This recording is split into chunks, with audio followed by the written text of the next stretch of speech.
여호와 이래. 주가 일하시네, 주가 일하시네. 주께 아끼지 않는 자에게 주가 일하시네, 주가 일하시네. 신뢰하며 걷는 자에게.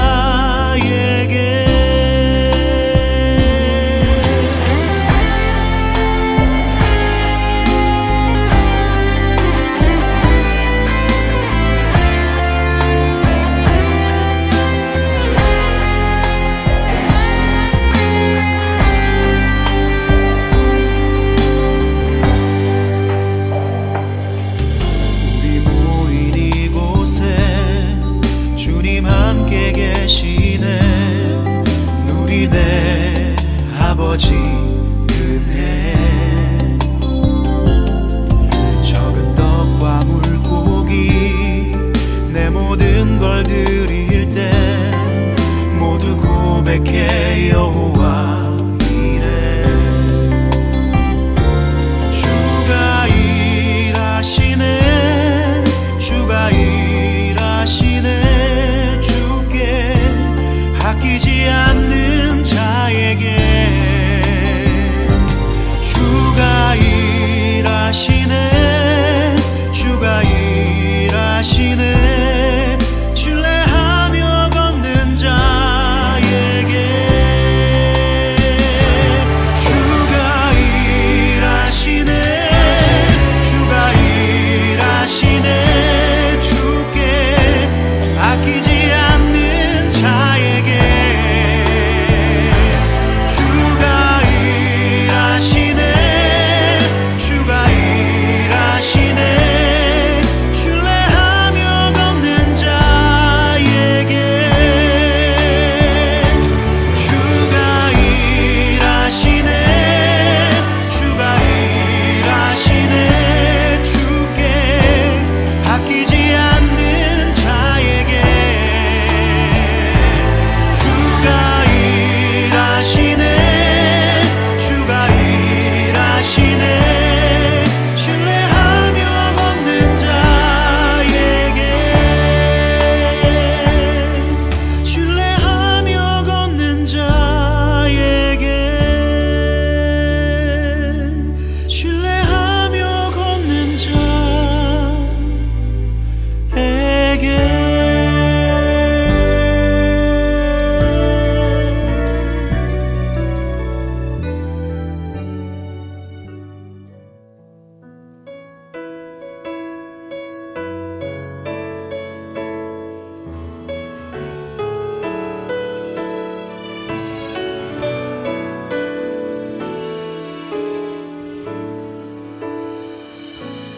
우리 보좌 앞에 모였네.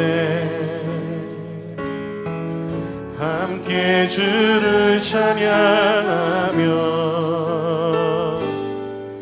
하나님의 사랑 그 아들 주셨네. 그의 피로 우리 구원 받았네. 십자가에서 쏟으신 그 사랑 강같이 온 땅에 흘러 각 나라와 족속 백성만 원해서 구원받고 주 경배 드리네. 구원하심이 보좌에 앉으신 우리 하나님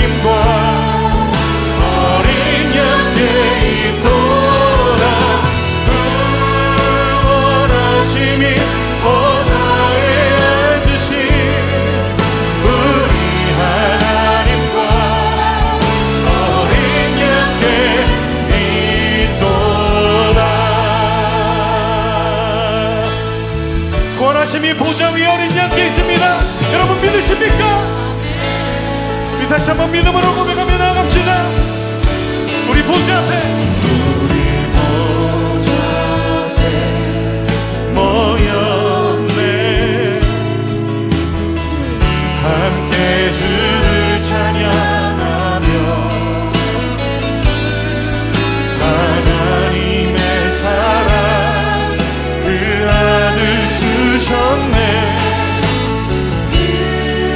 그의 피로 우린 구원받았네. 십자가에서 쏟으신 그 사랑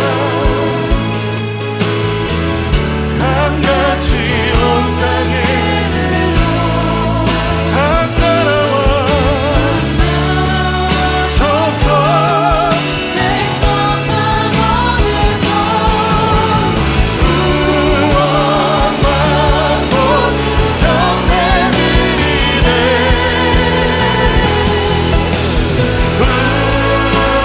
구원하심이 보좌에 앉으신 우리 하나님과 어린 양께 있도다.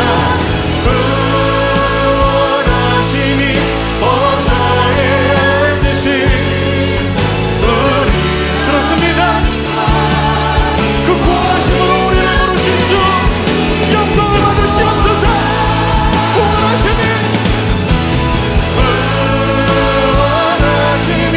보좌에 앉으신 우리 하나님과 어린 양께 있도다. 구원하심이 보좌에 앉으신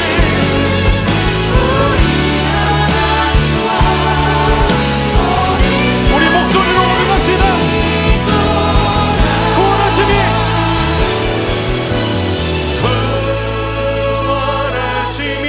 보좌에 앉으신 우리 하나님과 어린 양께 있도다. 구원하심이 보좌에 앉으신 우리 하나님과 어린 양께 있도다. 어린 양께 있도다. 어린 양께 있도다. 어린 양께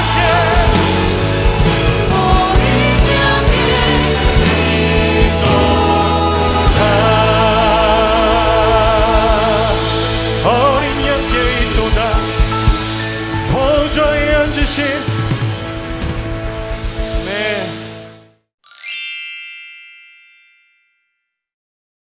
사랑이 많으시고 은혜로우신 아버지 하나님, 오늘 거룩한 주일 주님 앞에 함께 꿈꾸는 교회 성도들이 모였습니다. 코로나로 인해 각 가정에서 따로 예배를 드리지만 한 마음으로 주님 사모하며 신령과 진리의 예배 드리기를 원합니다. 지난 한 주간도 세상 가운데 살며 벅차고 힘든 일도 많았지만 매 순간 주님 주신 은혜로 살며 감사를 잊지 않게 하시니 감사드립니다. 내가 그리스도와 함께 십자가에 못 박혔나니 그런즉 이제는 내가 사는 것이 아니요 오직 내 안에 그리스도께서 사시는 것이라. 이제 내가 육체 가운데 사는 것은 나를 사랑하사 나를 위하여 자기 자신을 버리신 하나님의 아들을 믿는 믿음 안에서 사는 것이라. 주님, 나는 죽었습니다. 내 안에 주님이 사십니다. 나를 위해 죽기까지 하신 십자가의 그 큰 사랑을 잊지 않게 하시고 그 은혜를 전하는 삶을 살게 하옵소서. 혹여 내가 주인 되어 세상으로 달려나갈 때 깨닫는 영을 주셔서 나를 사랑하시는 주님의 온전한 평안을 맛보며 구원의 주님을 늘 찬양하게 하옵소서. 함께 꿈꾸는 교회가 아름답고 건강한 교회로 세워지기를 원합니다. 세워져 가는 중에 성도들의 마음과 생각이 다를 때에 인도자 되시는 주님의 지혜를 구하게 하시옵고 하나님을 사랑하는 자, 곧 그 뜻대로 부르심을 입은 자들에게는 모든 것이 합력하여 선을 이뤄 가신다는 약속의 말씀을 붙들고 사랑으로 하나 되게 하옵소서. 코로나를 통해 주님이 말씀하시는 말을 깨닫게 하시고 힘든 시간이지만 저희 함께 꿈꾸는 교회 모든 성도들이 말씀과 기도로 더욱 거룩해져 주님과 더욱 풍성한 교제를 나눌 수 있기를 원합니다. 각 가정에 기도하는 모든 제목들이 주님의 뜻 가운데 이루어지기를 원하며 오늘 말씀 전하시는 김병두 목사님 성령으로 충만케 하여 주시고 기름 부어 주셔서 하나님의 말씀이 온전히 선포되게 하여 주시옵소서.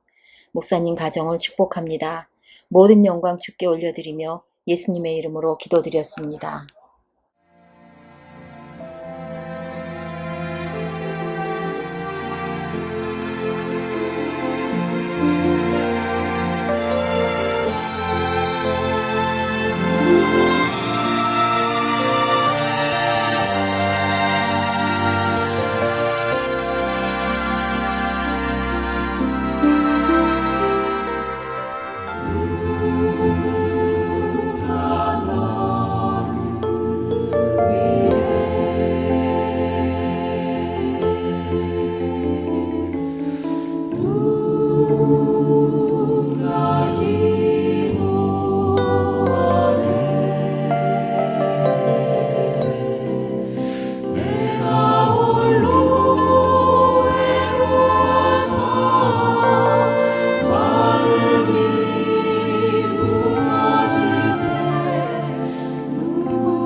오늘 우리에게 주시는 하나님의 말씀은 요한복음 2장 1절부터 11절까지의 말씀입니다. 사흘째 되던 날 갈릴리 가나에 혼례가 있어 예수의 어머니도 거기 계시고 예수와 그 제자들도 혼례의 청함을 받았더니 포도주가 떨어진지라 예수의 어머니가 예수에게 이르되 저들에게 포도주가 없다 하니 예수께서 이르시되 여자여 나와 무슨 상관이 있나이까 내 때가 아직 이르지 아니하였나이다. 그의 어머니가 하인들에게 이르되 너희에게 무슨 말씀을 하시든지 그대로 하라 하니라. 거기에 유대인의 정결 예식을 따라 두세 통 드는 돌 항아리 6이 놓였는지라. 예수께서 그들에게 이르시되 항아리에 물을 채우라 하신즉 아기까지 채우니 이제는 떠서 연회장에게 갖다 주라 하심에 갖다 주었더니 연회장은 물로 된 포도주를 맛보고도 어디서 났는지 알지 못하되 물떠온 하인들은 알더라. 연회장이 신랑을 불러 말하되 사람마다 먼저 좋은 포도주를 내고 취한 후에 낮은 것을 내거늘 그대는 지금까지 좋은 포도주를 두었도다 하니라. 예수께서 이 첫 표적을 갈릴리 가나에서 행하여 그의 영광을 나타내심에 제자들이 그를 믿으니라. 아멘. 오늘 하나님의 말씀은 요한복음 2장 1절부터 11절까지 말씀입니다.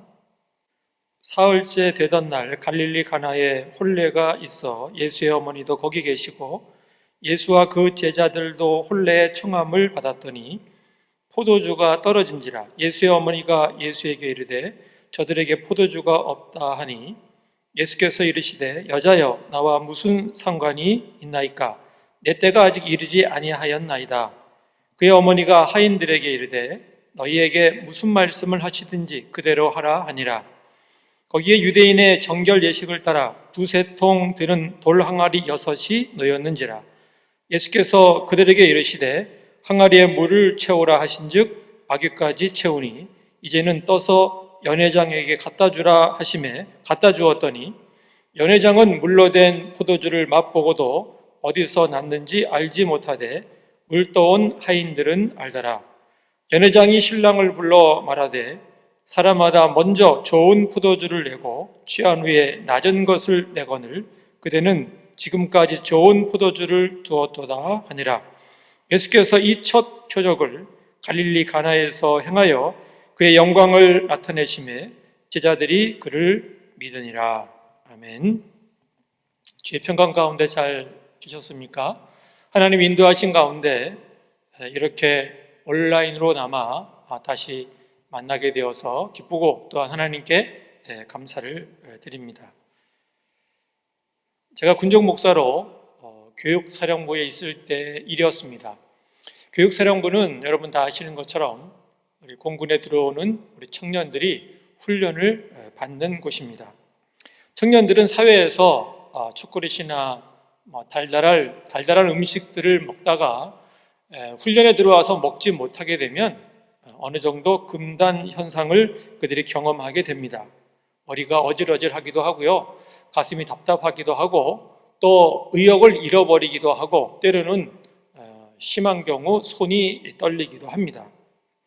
당시 교육사령부 교회에서는 훈련병들이 예배에 오면 간식으로 초코파이 2개와 콜라 하나를 제공하였습니다.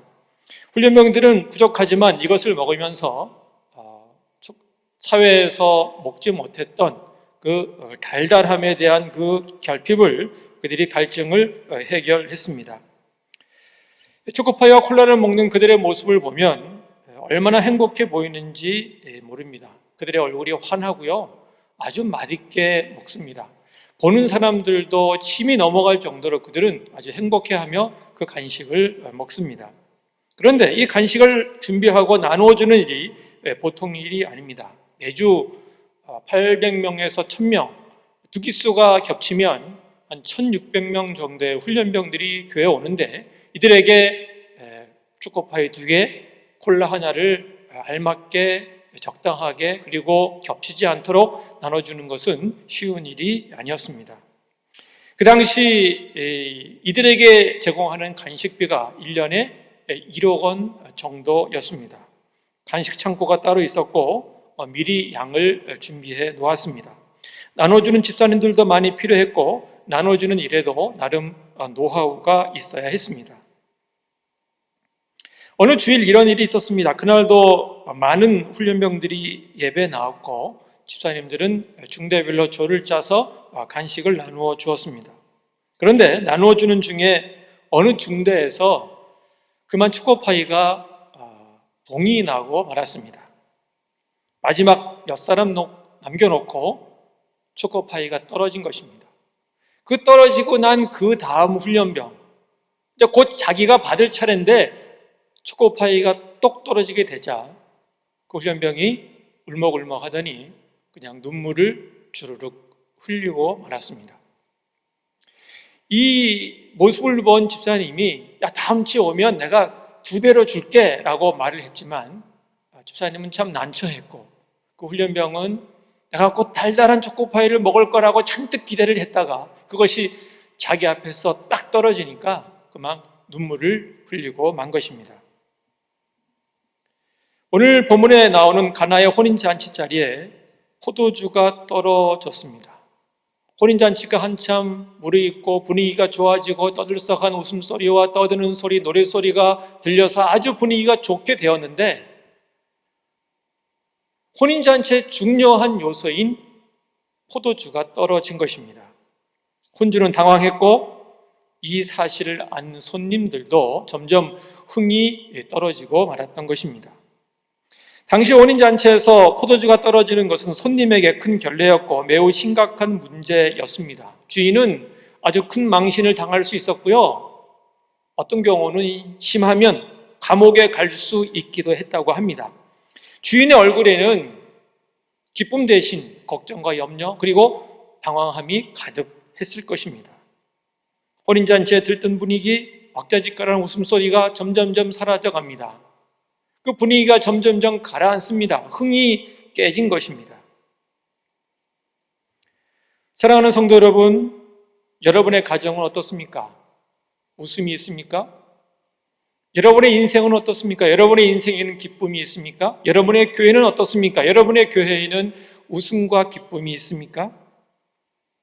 함께 꿈꾸는 교회 안에 웃음과 기쁨이 있습니까? 교회가 시작된 지 8개월이 되어가고 코로나19 영향으로 현장 예배를 드리지 못하면서 혼인잔치 자리에 포도주가 떨어진 것처럼 혹시 함께 꿈꾸는 교회 안에도 영적인 에너지가 점점 메말라가고 있지는 않습니까? 처음 가졌던 선한 뜻과 열정이 그대로 잘 유지되고 있습니까? 그런데 오늘 본문 마지막 부분을 보면 이 잔치 자리에 다시 기쁨이 회복되고 분위기가 살아났습니다. 어디서 났는지 모르는 포도주를 맛본 연회를 주관하던 사람, 연회장은 아주 맛 좋은 포도주가 났다고 하면서 그가 아주 유쾌하게 웃고 있는 그 모습이 오늘 본문 마지막 부분에 나와 있습니다. 어떻게 이런 일이 가능하게 되었을까요? 어떻게 웃음이 그쳤던 잔치 자리에 다시 웃음소리가 들리고 기쁨이 사라진 그 자리에 다시 기쁨으로 가득하게 되었을까요? 다시 웃게 되고 기쁨이 회복된 것은 오늘 본문에 보면 세 사람과 그들의 모습 때문이었습니다. 바로 예수님과 그의 육신의 어머니 마리아 그리고 하인들 때문이었습니다. 첫 번째는 믿고 기도하는 마리아입니다. 마리아는 오늘 본문에 보면 혼인잔치집에 포도주가 떨어진 것을 알고 그 포도주가 떨어졌다는 사실을 예수님에게 그대로 말씀드리고 알립니다. 본문 3절 말씀에 이렇게 되어 있죠. 같이 읽어볼까요? 포도주가 떨어진지라 예수의 어머니가 예수에게 이르되 저들에게 포도주가 없다 하니. 아마 마리아는 예수님이 그 문제를 해결해 줄 줄 믿고 그 이야기를 하였던 것 같습니다. 저들에게 포도주가 없다. 문제, 현재의 상황, 현재의 어려움을 그대로 주님께 말씀을 드렸습니다. 여러분, 기도를 여러 가지로 정의할 수 있지만 오늘 본문에서 말씀하는 기도란 바로 우리의 문제, 우리의 어려움, 우리의 필요를 주님께 그대로 말씀드리는 것입니다. 예를 들면 하나님, 지금 현재 내가 너무 어렵습니다. 내가 너무 힘듭니다. 직장 상사와의 관계가 어렵습니다. 자녀 문제 때문에 힘듭니다. 이런 문제를 주님께 말씀드리는 것이죠. 그리고 내 문제만이 아니라 다른 사람들의 어려움도 함께 말씀드리는 것이죠. 하나님, 김 집사님이 경제적 어려움이 있습니다. 하나님, 이 집사님이 외로워합니다. 하나님, 박 집사님이 마음의 상처 때문에 힘들어합니다. 하나님께서 은혜를 베푸실 줄 믿고 하나님께 그 모든 문제와 어려움을 말씀드리는 것입니다. 그것이 바로 기도인 것이죠. 여러분의 인생에 걱정, 한숨 쉴 일이 생긴다면 하나님께 말씀드리시기 바랍니다. 하나님께서 들으십니다. 하나님을 신뢰하고 우리의 문제와 어려움을 그대로 말씀드리기를 바랍니다. 하나님께서 거기에 은혜를 베푸십니다. 기도하다가 응답이 없거나 해결될 실마리가 보이지 않을지라도 낙마하지 말고 끝까지 주님을 신뢰하고 말씀드리고 기도할 수 있기 바랍니다. 우리의 공공과 우리의 어려움과 우리의 인생과 우리의 모든 것을 아신 하나님께서 아주 적당한 것으로, 필요한 것으로, 좋은 것으로 우리에게 채워줄 줄로 믿습니다.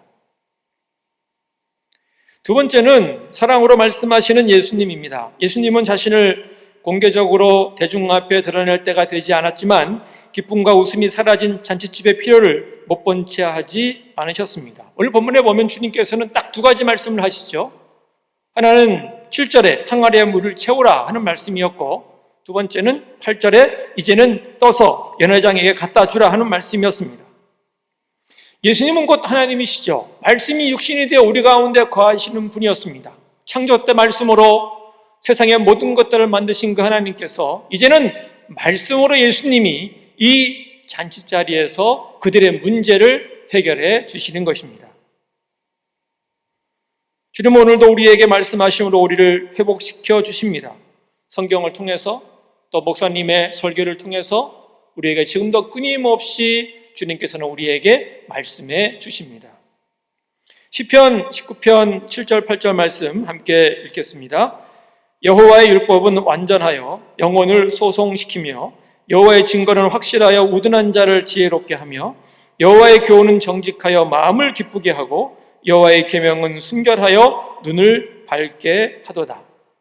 하나님께서는 우리의 영혼을 소송, 다시 말하면 회복시키려고, 하나님께서는 우리의 마음을 기쁘게 하려고, 하나님께서는 우리를 지혜롭게 하려고, 하나님께서는 우리의 눈을 밝게 하려고 지금도 여전히 우리에게 말씀하시는 것입니다. 여러분의 마음에 하나님의 말씀이 있습니까? 외우시는 말씀이 있습니까? 좋아하는 성경 구절이 있습니까? 삶으로 고백하는 주의 말씀이 있습니까? 여러분의 내리와 여러분의 마음에, 여러분의 가슴에 하나님의 말씀이 늘 살아있기를 원합니다. 세 번째는 믿음으로 순종하는 하인들입니다. 하인들은 마리아가 부탁한 대로 예수님의 말씀에 그대로 순종합니다. 5절에 너희에게 무슨 말씀을 하시든지 그대로 하라 라고 하는 대로 그들은 정말 주님께 그대로 순종합니다. 7절 8절 말씀 한번 같이 읽겠습니다. 예수께서 그들에게 이르시되 항아리에 물을 채우라 하신즉 아귀까지 채우니 이제는 떠서 연회장에게 갖다 주라 하심에 갖다 주었더니 채우라 하신즉 채우고 갖다 주라 하심에 갖다 줍니다. 하인들은 그대로 순종합니다. 여러분, 신앙이란 한편으로 왜 그런가 질문을 던지고 그 질문에 대한 답을 찾습니다. 이해하려고 탐구하는 것이 신앙의 한편입니다. 하지만 내가 신앙의 확신을 가졌다면, 내가 이제 하나님이 살아계시고 저것이 주님의 말씀이라는 것을 내가 확신한다면 그 다음에는 묻지 않고 따지지 않고 그 말씀에 순종하는 것이 신앙입니다. 하인들은 항아리에 물을 채우라는 것이 무슨 뜻인지 알지 못했지만 그것을 물어보지 아니하고 궁금해하지 않고 그냥 순종합니다. 포도주가 떨어졌는데 왜 그 물 항아리에 물을 채우라고 하는 것일까? 그들은 궁금했겠지만 그대로 순종합니다. 그리고 더 따르기 힘든 말씀인 항아리에 물을 연회장에게 갖다 주라고 하는 말씀에도 순종합니다.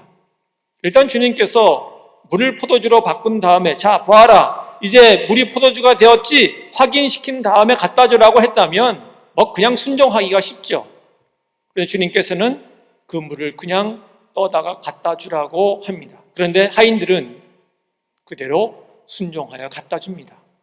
어떻게 보면 그 갖다 준 물을 연회장이 막 마시려고 했을 때 아마 하인들의 마음이 조마조마했을 것 같습니다.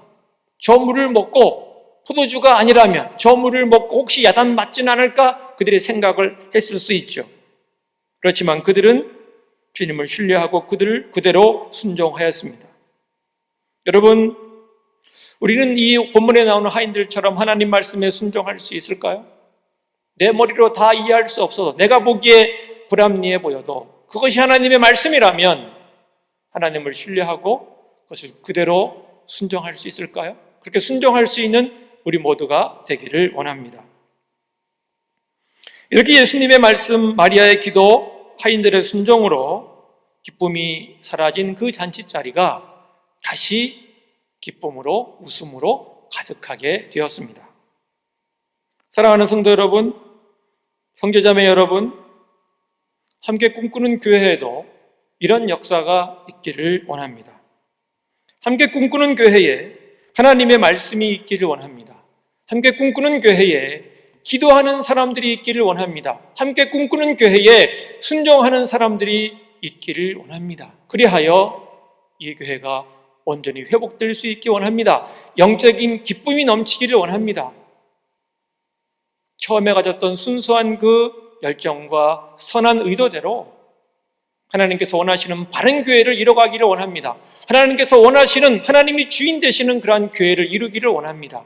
모든 성도들이 서로 뜨겁게 사랑하는 그러한 교회를 이룰 수 있기를 주님의 이름으로 간절히 축복합니다. 그리고 여러분의 가정에도 하나님의 말씀이 있고 거기에 순종하고 기도하는 가족들 때문에 여러분의 가정에도 하나님이 허락하시는 기쁨이 충만하기를 원합니다. 여러분의 인생에도 여러분의 심령에 하나님의 말씀이 있고 늘 주 앞에 여러분의 어려움과 필요를 아뢰는 기도가 있고 그리고 주의 말씀에 순종함으로 말미암아 여러분의 인생에도 여러분의 삶에도 하나님이 허락하시는 그 축복이, 은혜가 가득하게 되기를 원합니다. 여러분, 무엇이 부족하고 무엇이 모자라서 웃음과 기쁨을 잃으셨습니까? 하나님의 말씀을 통해 채워지기 원합니다. 기도함으로 채워지기를 원합니다. 순종함으로 채워지기를 원합니다. 채워지는 정도가 아니라 흘러 넘치기를 원합니다. 부족함과 필요가 채워지고 흘러 넘쳐서 기쁨과 행복을 다시 찾게 되기를 우리 주 예수님의 이름으로 축복합니다. 오늘 본문에는 심오하고 깊은 영적이고 신앙적인 의미가 있습니다. 그것은 예수님이 물을 포도주로 만든 사건입니다. 그 사건의 의미입니다. 오늘 말씀 11절에 보면 이것을 표적이라고 얘기합니다. 포도주가 떨어진 혼인잔치집에 예수님이 물로 포도주를 만드셨는데 그것을 기적이라고 표현하지 않고 표적이라고 표현합니다. 표적은 헬라어로 세메온이라고 하는 말인데 이것은 무슨 뜻이냐면 하나님의 뜻을, 하나님의 의지를 사람들에게 나타내고 드러낸다고 하는 그런 의미를 가지고 있습니다. 그런 뜻을 가지고 있습니다. 요한복음에서는 언제나 예수님의 기적을 기적이라고 표현하지 아니하고 늘 항상 표적이라고 표현하고 있습니다. 이것은 기적의 경이로움보다는 기적이 가지고 있는 의미를 강조하고 있는 것입니다. 그러면 물을 포도주로 변화시킨 이 기적은 하나님이 어떤 뜻을 드러내려고 하는 것이고 이 사건의 의미는 어떤 것일까요? 이것을 이해하기 위해서는 두 가지를 살펴보아야 합니다. 하나는 6절, 7절에 예수님이 혼인잔치집에 있는 정결 예식을 위한 돌 항아리에 물을 채워 넣으시라고 말씀하셨는데 그 뜻이 무엇인가 하는 것입니다. 그리고 두 번째는 예수님이 물을 변화시켜 만든 이 포도주가 무엇을 의미하는가 하는 것입니다. 첫 번째죠. 당시 유대인들은 구약의 율법에 따라서 정결 의식을 행하였습니다. 유대인들은 자신들은 늘 죄인이다. 우리들은 하나님 앞에 죄를 지어서 늘 불결하다고 그들은 생각을 했습니다. 그래서 그들은 하나님 앞에 나아가거나 아니면 어떤 행사에 참여하거나 아니면 식사를 하기 전이나 아니면 집에 들어갈 때 그들은 물로 손을 씻어서 스스로를 정결하게 하였습니다. 이것은 하나의 의식으로 굳어져서 물로 깨끗하게 씻는다기보다는 하나의 의식적인 행위였습니다. 이런 의식을 통해서, 물로 손을 씻는 그 의식을 통해서 그들은 하나님 앞에 내가 깨끗하게 되었다, 이제는 정결함을 받았다라고 그들은 그렇게 굳게 믿었던 것입니다. 이것을 위해서 성전 입구에도 정결 의식을 위한 물통이 있었고 혼인잔치집 입구에도 이런 물통을 준비해 놓았습니다. 그런데 예수님은 이 정결 의식을 위한 물이 들어있던 이 돌 항아리에 물을 가득 부으라고 말씀하십니다. 만약 예수님이 단순히 포도주가 떨어진 그 혼인잔치집에 포도주를 보충해 주시려는 의도만 가지고 계셨다면 비어있는 포도주통에 물을 채워 넣으시라고 하시고 그 물을 포도주로 바꾸시면 되었던 것입니다. 그런데 그렇게 하지 아니하시고 주님께서는 정결 예식을 위한 그 물통에, 그 돌 항아리에 물을 채워 넣으시라고 하신 것은 주님의 어떤 특별한 의도가 있었던 것입니다. 예수님의 의도는 바로 정결 의식을 위해서 사용했던 그 물을 포도주로 바꾸시려고 하신 것입니다. 당시 유대인들은 손을 씻고 나서, 물로 손을 씻고 나서 이제 우리는 하나님 앞에 깨끗하게 되었다, 정결하게 되었다라고 그들은 생각을 했는데 예수님은 그 물을 포도주로 바꿔 놓으신 것입니다. 그러니까 그동안 유대인들이 물로 자신을 정결하게 깨끗하게 씻었다면 이제는 포도주로 너희들을 정결하게 깨끗하게 해야 한다는 것입니다. 물로 씻지 말고 이제는 포도주로 씻으라는 얘기입니다. 물로 정결하게 되는 것은 한계가 있으니까 이제는 포도주로 너희 자신을 정결하게 하라는 것입니다. 물로 씻는 것은 한계가 있으니 이제는 포도주로 씻어서 하나님 앞에 정결함을 받으라, 깨끗함을 받으라고 말씀하는 것입니다. 그러면 두 번째로 포도주는 무엇을 의미합니까? 예수님은 요한복음 15장 1절에서 나는 참 포도나무요 내 아버지는 농부라 라고 말씀하셨고 요한복음 15장 5절에서는 나는 포도나무요 너희는 가지라고 말씀하셨습니다. 그리고 우리가 알고 있는 마태복음 26장 27절 28절 말씀 우리 같이 읽겠습니다. 너희가 다 이것을 마시라. 이것은 죄 사함을 얻게 하려고 많은 사람을 위하여 흘리는 바 나의 피 곧 언약의 피니라. 예수님께서는 자기 자신을 포도나무라고 말씀하셨고 최후 만찬에서는 포도주를 주시면서 이 포도주가 자신이 십자가에서 흘릴 피, 사람들의 죄를 씻을 피, 언약의 피라고 주님께서는 말씀하셨습니다. 그러므로 포도주는 바로 예수님의 보혈을 의미합니다. 우리의 죄를 다 씻을 주님의 피, 십자가에 달려서 모든 사람의 죄를 다 사할 그 주님의 보혈을 의미하는 것이 바로 포도주가 되는 것입니다. 자, 그럼 이제 우리는 이해할 수 있습니다. 당시 유대인들이 자신을 깨끗하게 하는 정결의식을 위하여 사용하던 항아리의 물을 포도주로 바꾸신 것은 이제 너희들은 물로 씻지 말고 포도주로 씻으라고 하는 얘기입니다. 이제는 물로 정결함을 받는 것은 한계가 있으니까 포도주로 씻어야만이 이제 진짜 정결하게 된다는 것을 주님께서 말씀하고 있는 것입니다. 그리고 포도주로 씻으라는 얘기는 곧 무슨 얘기입니까? 바로 예수님의 십자가의 보혈로 씻으라는 것을 얘기하는 것입니다. 물론은 육신의 더러움밖에 씻을 수 없지만 예수님의 보혈은 너희들의 영혼을 깨끗하게 한다는 것입니다. 물은 사람의 손과 발의 먼지 정도를 씻을 뿐입니다. 그리고 그것도 더러워지면 또 씻고 해야 합니다. 물로는 아무리 씻어도 온전히 깨끗하게 될 수가 없습니다. 그 물로는 손의 먼지는 씻을 수 있지만 마음의 더러움, 영혼의 죄악은 씻을 수가 없는 것입니다. 정결례식을 위해 사용하던 항아리의 물은 우리가 우리 죄를 결코 완전히 씻지 못한다는 것을 알려줍니다. 우리의 어떤 행위로도 우리의 죄를 씻을 수 없다는 것입니다. 예수님께서는 사람들의 죄를 씻고 또 씻기 위하여 사용하던 정결례식의 물을 새 언약의 피인 포도주로 바꾸셔서 자신이 단번에 죄를 씻을 수 있다는 것을 보여주신 것입니다. 그리스도의 피만이, 십자가의 피만이 우리 마음속의 모든 죄를 깨끗하게 씻을 수 있고 우리를 정결하게 할 수 있는 것입니다.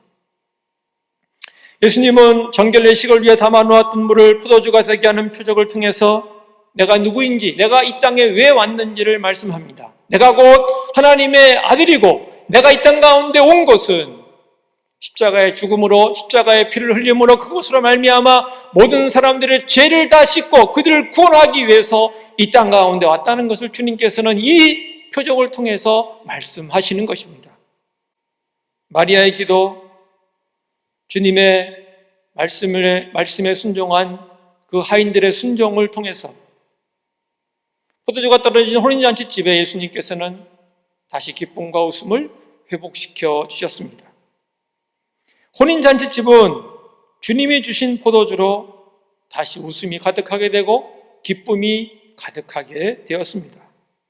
그런데 그 포도주가 다름 아닌 예수님의 보혈을 뜻합니다. 그러므로 참된 기쁨과 행복은 예수님의 보혈로 말미암는 것입니다. 다시 얘기하면 예수 그리스도를 믿고 그분의 십자가를 통하여 죄를 사함받아야, 죄를 용서함을 받아야 거기에 진정한 기쁨이 있고 참된 웃음이 있고 거기에 참된 행복이 있다는 것을 우리에게 말씀하는 것입니다. 시편 32편 1, 2절 말씀 함께 읽겠습니다. 허물의 사함을 받고 자신의 죄가 가려진 자는 복이 있도다. 마음에 간사함이 없고 여호와께 정죄를 당하지 아니하는 자는 복이 있도다. 누가 행복한 사람입니까? 죄를 사함받은 사람, 하나님께 정죄를 당하지 않는 사람, 다시 얘기하면 죄 용서를 주님께로부터 받은 사람, 그 사람이 진짜 행복한 사람이라는 것입니다. 사랑하는 성도 여러분, 형제자매 여러분, 죄 용서를 받은 경험이 있습니까? 죄 용서를 받으려면 죄에 대한 자각이 있어야 합니다. 내가 죄인이라는 그러한 인정함이 있어야 합니다. 나의 오만함과 교만함을 주님께 내려놓고 나의 죄를 고백하고 내 죄를 주님께 다 털어놓고 주님의 십자가를 의지하고 나아갈 때 주님께서 우리의 죄를 용서해 주시는 것입니다. 요한일서 1장 9절에 보면 이런 말씀이 있습니다. 함께 읽습니다. 만일 우리가 우리 죄를 자백하면 그는 미쁘시고 의로우사 우리 죄를 사하시며 우리를 모든 불의에서 깨끗하게 하실 것이요. 주님께서는 미쁘시고 의로우셔서 우리가 주님께 우리의 죄를 고백하기만 하면 우리의 모든 죄를 다 용서하신다고 약속해 주셨습니다. 누가 여러분에게 여러분의 죄를 말하지 않았지만 여러분 마음속에 걸리는 죄가 있습니까? 기도할 때마다 생각나는 죄가 있습니까? 하나님께 나올 때마다 여러분 마음에 걸리는 것들이 있습니까? 하나님 앞에 내놓고 고백하고 회개할 수 있기를 원합니다. 하나님께서는 예수님의 십자가의 보혈을 통해서 우리의 모든 죄를 기꺼이 용서해 주십니다. 예수 그리스도 그리고 그의 보혈, 그로 인한 죄 사함이 있어야 진정한 기쁨이 있고 참된 행복이 있습니다. 예수가 없는 신앙생활, 보혈이 없는 교회 생활, 죄 사함이 없는 영혼에는 참된 기쁨이 없습니다. 예수님의 십자가의 보혈이 없는 인생에는 참된 행복이 있을 수가 없는 것입니다. 세상에서의 삶에는 돈이 있고 건강이 있고 친구들이 있으면 잘 살 수 있을지 몰라도 우리 믿는 사람들의 삶에는, 영적인 삶에는 그런 것만으로 행복할 수 없습니다. 맹물과 같은 우리 인생을 포도주와 같은 살맛 나는 인생으로 바꿔주는 것은 바로 예수 그리스도의 십자가의 보혈인 것입니다. 예수님의 보혈로 죄 용서를 받고 참 기쁨과 웃음으로 가득한 인생, 그러한 가정, 영적인 기쁨이 채워지는 그러한 교회가 될 수 있기를 우리 주 예수님의 이름으로 간절히 축복합니다. 약할 때 강함 대신에 나의 보배가 되신 주 나의 모든 것이라는 찬양 여러분 아시죠? 이 찬양의 작곡가는 데니스 저니건이라고 하는 사람입니다. 이분은 못된 신앙이었는데 하나님이 이 사람에게 허락하신 음악적 재능으로 그는 하나님을 열심히 섬겼습니다. 교회를 섬겼습니다. 그렇지만 이분 마음속에 사람들에게 말할 수 없는 고통, 그 죄가 하나가 있었습니다. 그것은 바로 성 정체성의 혼란이었습니다. 그는 오랜 시간 동안 동성애와 긴 싸움을 하면서 그것을 감추려고 그는 교회 안에서 최고가 되려고 노력을 했습니다. 그는 최고가 되려고 노력을 하면 할수록 그 마음속에 점점점 갈등이 심화되었습니다. 그의 인생은 거짓과 두려움으로 가득했습니다. 당장이라도 삶을 포기하고 싶었지만 그는 끝까지 주님을 놓지 않았습니다. 이러한 갈등과 권민과 고통이 극에 달한 어느 날 그는 예배 참여했다가 이러한 말씀을 듣게 됩니다. 다른 사람이 알면 절망에 빠질 무언가를 숨기고 있다면 하나님께서는 당신에게 이 말을 하기 원하십니다. 당신의 모든 것을 아시는 하나님이 당신을 사랑하십니다. 이 말을 듣고 그는 이런 생각을 했습니다. 하나님이 날 다 아시는데 내가 이런 죄 때문에 힘들어하고 고통 가운데 있는 걸 하나님이 다 아시는데 내가 이렇게 못났는데 내가 이런 죄악이 있는데 하나님이 그럼에도 나를 사랑하신다고? 그런 이런 생각을 하면서 자신의 수치스러운 죄를 해결하기 위해 하나님께서 예수 그리스도를 이 땅 가운데 보내셨다는 것을 그는 새롭게 깨닫기 시작합니다. 자기처럼 엄청난 죄인, 그 죄인을 구원하기 위해서 예수님이 십자가에 못 박혀 돌아가셨다는 것을 그는 다시 한번 인정하고 받아들이고 그분을 신뢰하고 믿고 나아갑니다. 그래야 그는 그의 모든 죄를 다 사함받고 죄사함의 기쁨, 구원의 기쁨을 다시 회복하게 됩니다. 그리고 그는 죄사함과 구원의 기쁨으로 찬양을 작곡합니다. 십자가 죄 사하셨네, 주님의 이름 찬양해, 주 나의 모든 것, 쓰러진 나를 세우고 나의 빈잔을 채우네, 주 나의 모든 것, 예수 어린 양 존귀한 이름, 예수 어린 양 존귀한 이름. 그는 사랑하는 여인을 만나 여러 명의 자녀를 둔 행복한 가정을 이루게 되었습니다. 그는 기쁜 수렁에 빠져 자신과 같이 도움을 기다리는 사람들에게 예수님의 십자가 사랑을 전하는 찬양 사역자로 섬기고 있습니다. 그가 이렇게 얘기합니다. 자신을 괴롭히는 죄 가운데 있습니까? 여러분, 그 감옥에서 나올 수 있습니다. 그것은 예수님의 십자가 우리의 죄를 해결한다는 것을 받아들이고 인정하고 믿는 것입니다. 그것을 믿으면 감옥에서 나와서 자유를 얻을 수가 있습니다. 감옥에서 나와서 기쁨을 누릴 수가 있습니다. 예수님의 십자가 보혈이 당신의 죄를 해결하고 당신에게 참된 기쁨을 선사합니다. 하나님께서 사랑하시는 함께 꿈꾸는 교회 성도 여러분, 예수님의 십자가의 보혈로 죄 용서를 받으십시오. 그리하면 내 마음의 기쁨이 넘치고 우리 가정의 웃음이 회복되고 그리고 함께 꿈꾸는 교회의 영적인 기쁨이 다시 회복되고 가득하게 될 줄로 믿습니다. 이런 회복의 은혜가 충만하기를 우리 주 예수님의 이름으로 간절히 축복합니다. 기도하겠습니다. 하나님 아버지 감사합니다. 우리에게 말씀해 주시는 주님 감사합니다. 우리에게 십자가의 보혈의 은혜를 허락하시는 주님 감사합니다. 우리가 연약하고 우리가 부족합니다. 하나님, 주님께 나아가서 우리 죄를 고백할 때, 우리의 교만함과 오만함을 고백할 때 주님 우리를 받으시고 우리를 품으시고 우리를 용서하시고 우리를 회복시켜 주시옵소서. 다시 한번 참된 기쁨이 내 마음에 가득하게 하시고 영적인 기쁨이 가득하게 하시고 내 인생과 우리 가정 그리고 함께 꿈꾸는 교회 위에 하나님의 회복의 축복이, 회복의 은혜가, 기쁨이 다시 충만하게 되는 역사가 있게 해 주시옵소서. 예수님 이름으로 기도하옵나이다. 아멘. 2020년 7월 26일 함께 꿈꾸는 교회 소식입니다. 하나님이 기뻐하시는 참된 교회를 세우기 위한 전 성도 1만 시간 릴레이 금식 기도가 8주차에 접어들고 있습니다. 서로를 격려하고 도전하며 뜨거운 기도가 계속될 수 있도록 힘써 주시기 바랍니다. 코로나19 지역 확산이 지속됨에 따라 이번 주도 영상 예배로 드리게 되었습니다. 어서 빨리 상황이 종료되고 다시 모여 예배 드릴 수 있도록 기도해 주시기 바랍니다. 오늘 설교는 김병두 목사님이 수고해 주셨습니다. 8월 한 달 동안 김병두 목사님이 말씀을 전해 주실 예정입니다.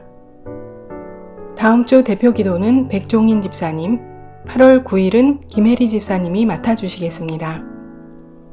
대만에서 사역하고 있는 황홍현 선교사님의 5번째 기도 편지가 카톡방에 공지되었습니다. 8월 4일 사역을 마치고 귀국할 예정인데 하나님의 인도하심 가운데 마무리 잘하고 안전하게 돌아올 수 있도록 함께 기도해 주시기 바랍니다. 오늘 예배 후 목자, 목녀, 창립준비위원 등 재직들이 모여 교회의 독립공간 마련과 교회 비전을 정립하기 위한 논의를 진행할 예정입니다. 모두 참석하셔서 소중한 의견을 개진해 주시기 바랍니다.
함께 꿈꾸는 교회 성경 공부 프로젝트를 시작합니다.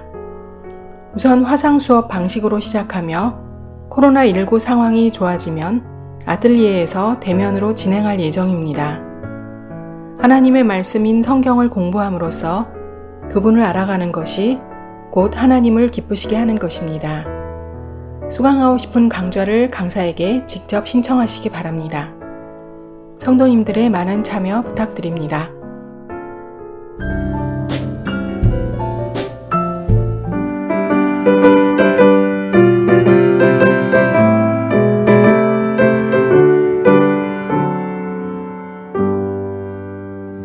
내가 늘 의지하는 예수 나의 상처 입은 심령을 불쌍하게 여기사 위로하여 주시니 미쁘신 나의 좋은 친구 내가 의지하는 예수 나의 사모하는 친구 나의 기도 들으사 응답하여 주시니 미쁘신 나의 좋은 친구 주의 손 의지하고 살 때 나를 해할 자가 없도다 주님 나의 마음을 크게 위로하시니 미쁘신 나의 좋은 친구 내가 의지하는 예수 나의 사모하는 친구 나의 기도 들으사 응답하여 주시니 미쁘신